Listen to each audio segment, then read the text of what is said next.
जीव विज्ञान की आज की कक्षा का जो हमारा शीर्षक है वो है शुक्राणु जनन व अंड जनन, मीन्स स्पर्मेटोजेनेसिस एंड oogenesis। मनुष्य में जो मुख्य नर जनन अंग होता है उसे टेस्टिस या वृषण कहा जाता है। तो वृषण में शुक्राणुओं के निर्माण की प्रक्रिया को शुक्राणु जनन या स्पर्मेटोजेनेसिस कहा जाता है। वहीं जो मुख्य मादा जनन अंग होता है उसे ओवरी या अंडाशय कहा जाता है। वो अंडाशय में अंड कोशिकाओं के निर्माण को oogenesis कहा जाता है। सबसे पहले हम शुक्राणु जनन की प्रक्रिया को समझ लेते हैं। शुक्राणु जनन की प्रक्रिया जो होती है वह 3 चरणों में होती है। प्रथम चरण में, जिसे गुणन प्रावस्था या मल्टीप्लिकेशन फेज कहते हैं, जो टेस्टिस या वृषण होता है वह सेमनीफेरस ट्यूब्यूल्स यानी कि शुक्र जनन नलिकाओं से मिलकर बना होता है। शुक्र जनन नलिकाओं की जो जर्मिनल एपिथेलियम होती है, इसको हम यहाँ पर जर्मिनल सेल्स भी कह सकते हैं या इसको एपिथेलियम कहते हैं। जर्मिनल एपिथेलियम में जो कोशिका होती है उसमें माइटोसिस होता है। माइटोसिस द्वारा क्या होता है, ये कोशिकाएं क्रमशः पहले 2 व उसके पश्चात 4 कोशिकाओं में ये बट जाती हैं। चूंकि ये कोशिका द्विगुणित होती हैं, इसलिए माइटोसिस के द्वारा भी हमको ये सभी के सभी द्विगुणित कोशिकाएं प्राप्त होती हैं। इस समय इनको जो हमको ये कोशिकाएं प्राप्त होती हैं इनको स्पर्मेटोगोनिया कहा जाता है।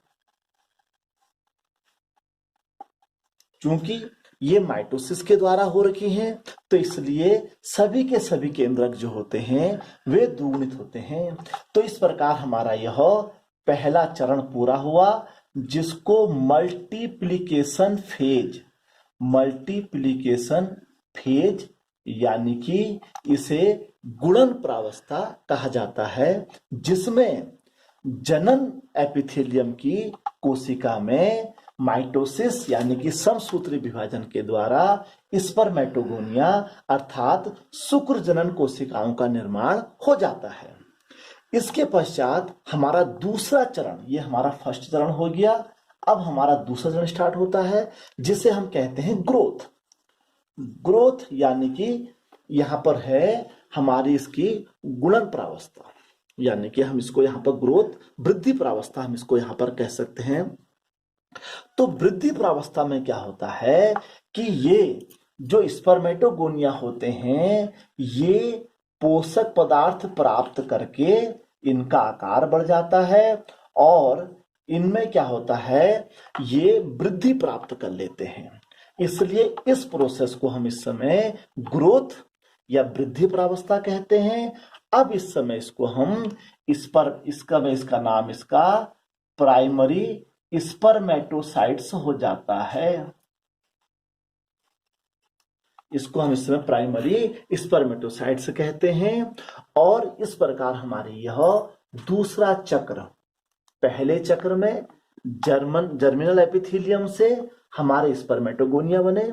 दूसरे चरण में हमारी जो वृद्धि प्रावस्था है इसमें स्पर्मेटोगोनिया ग्रोथ करके प्राइमरी स्पर्मेटोसाइट्स में कन्वर्ट हो जाता है। तीसरी और अंतिम चरण जो हमारा होता है उसे कहते हैं परिपक्वन प्रावस्था यानी कि मैचुरेशन फेज। इसको जो तीसरा जो होता है उसे मैचुरेशन फेज कहा जाता है। मैचुरेशन फेज में क्या होता है कि ये जो प्राइमरी स्पर्मेटोसाइट्स होता है इसमें मियोसिस का मतलब होता है, मियोसिस से हमारा तात्पर्य है अर्धसूत्री विभाजन, जिससे क्रमशः पहले 2 कोशिकाएं व उसके पश्चात यह अंत में 4 कोशिकाएं हमें प्राप्त हो जाती हैं। क्योंकि यह अर्धसूत्री विभाजन है अतः इसमें अंत में हमको अगुणित हैप्लॉइड कोशिकाएं प्राप्त होती हैं। पहला first meiotic division and this is second meiotic division. इस प्रकार हमें क्या होता है, एक प्राइमरी स्पर्मेटोसाइट से हमको क्रमशः पहले सेकेंडरी स्पर्मेटोसाइट्स और लास्ट में स्पर्मेटिड्स प्राप्त हो जाते हैं। इस प्रकार मैच्योरेशन फेज में हमको स्पर्मेटिड्स, हर स्पर्मेटोसाइट से हमको क्रमशः 4 अगुणित हैप्लॉइड स्पर्मेटिड्स प्राप्त हो जाते हैं। इस प्रकार ये 3 चरण पूरे हो जाते हैं। अब ये जो स्पर्मेटिड्स होते हैं ये नॉन मोटाइल होते हैं, अर्थात ये अचल होते हैं। इसके पश्चात एक प्रोसेस और होती है जिसे स्पर्मियोजेनेसिस यानी कि शुक्र कायांतरण कहते हैं, जिसके द्वारा ये जो स्पर्मेटिड्स होते हैं ये अचल से चल यानी कि नॉन मोटाइल से मोटाइल स्पर्म्स में कन्वर्ट हो जाते हैं। इस प्रकार स्पर्मेटोजेनेसिस के अंतर्गत मनुष्य के वृषण में इस हैप्लॉइड स्पर्म्स का निर्माण हो जाता है। अब हम शुक्राणु जनन के पश्चात अंड जनन यानी कि oogenesis में चलते हैं। इस प्रक्रिया के भी पूर्व की भांति 3 चरण होते हैं। वह टेस्टिस यानी कि वृषण में हुई थी, यह अंडाशय में होती है।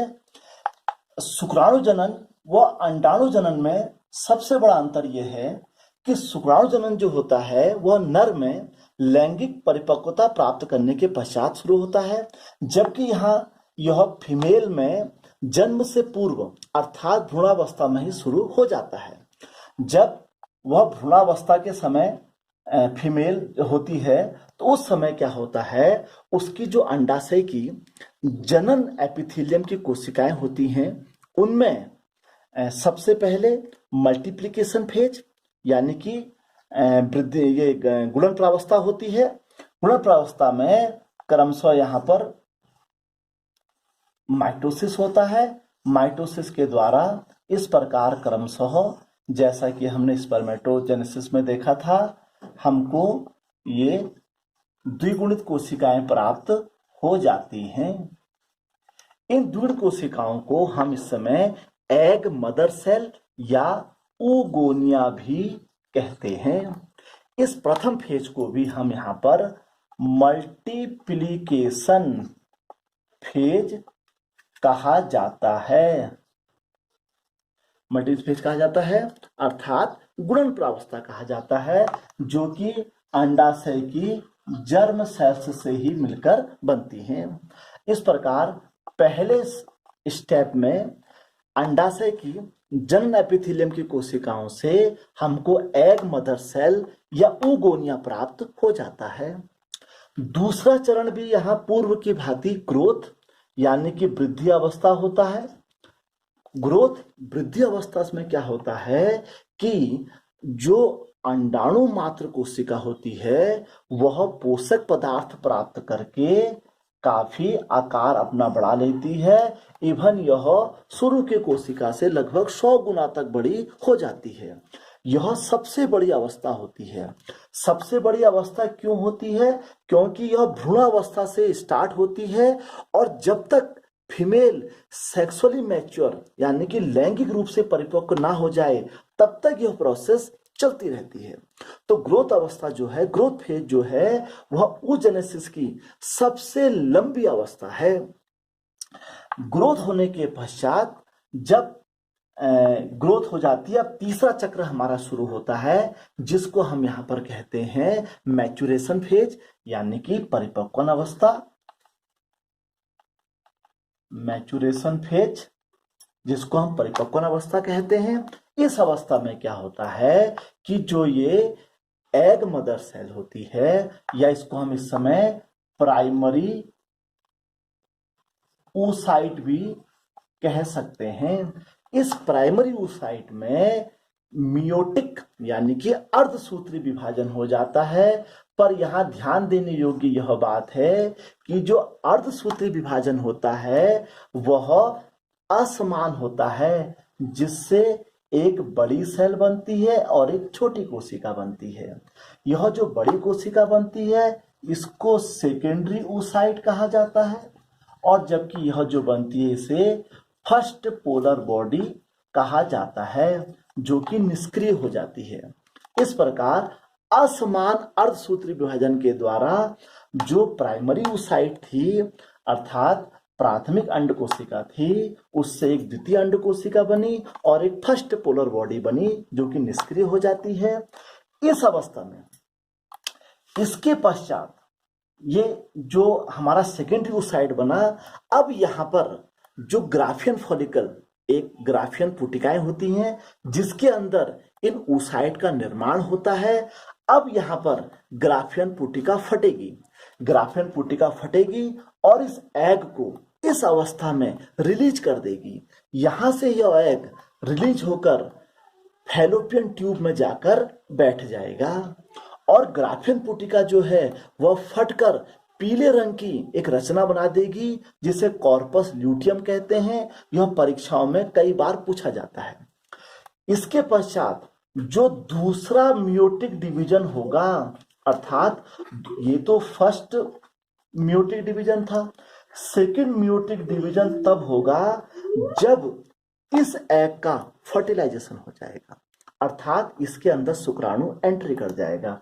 अब इसके पश्चात फिर से इसका मियोटिक डिवीजन अर्धसूत्री विभाजन हुआ, जिससे एक आपका बना ओवम, इसे हम कहते हैं अब ओवम, और ये बनी आपकी सेकेंड पोलर बॉडी, जो कि नष्ट हो जाएगी। यह भी असमान होता है।